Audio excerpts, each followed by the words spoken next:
Welcome back to my channel Time Coins. Today, we're talking about one of the most mysterious American coins, the 1965 one-dime Liberty, also known as the Roosevelt Dime. It may look like an ordinary 10-cent coin, but believe me, its story will blow your mind. The shocking change in history. Before 1965, U.S. dimes were made of 90% silver, but in the early 1960s, silver prices started to rise. People began hoarding silver coins, and soon the U.S. Mint faced a serious shortage. Then came a major decision, the Coinage Act of 1965. This law ended silver coins for dimes and quarters, replacing them with a copper-nickel-clad composition. So, the 1965 dime became the first non-silver dime in U.S. history, a turning point that changed American coinage forever. Now, let's take a closer look at the design. On the front, you'll see the face of President Franklin D. Roosevelt,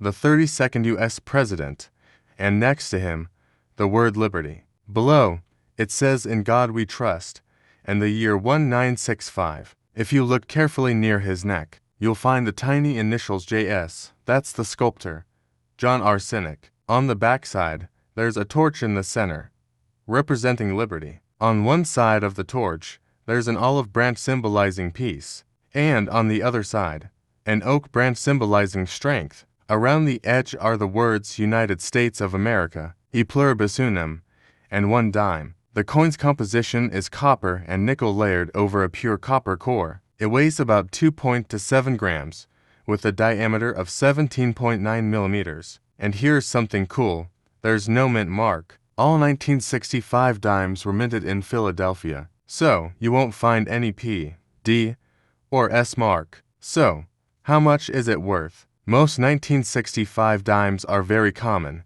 worth around 10 to 30 cents in circulated condition. But here's the exciting part, if you find a rare error coin, it can be worth hundreds or even thousands of dollars. For example, some 1965 dimes were accidentally struck on leftover silver plankets from 1964. Those error coins are extremely valuable. One was sold for over $9,000 at auction. So always check your coins carefully. You might be holding a hidden treasure without knowing it. The Roosevelt dime design honors Franklin D. Roosevelt's efforts to fight polio, and that's why his portrait was chosen. The design's symbolism, liberty, peace, and strength, reflects the post-war optimism of America in the 1940s and 1960s. Fun fact, some historians say the portrait resembles a sculpture by Selma Burke, a famous African-American artist, sparking debate about who truly inspired the design. So next time you see a 1965 one dime, don't ignore it. Check it closely, because who knows, you might find an error dime worth a fortune. If you enjoyed this story, make sure to like, share, and subscribe to Time Coins for more amazing coin histories. And don't forget to hit the bell icon, so you never miss our next hidden treasure from the world of coins. Thanks for watching, and remember, every coin has a story,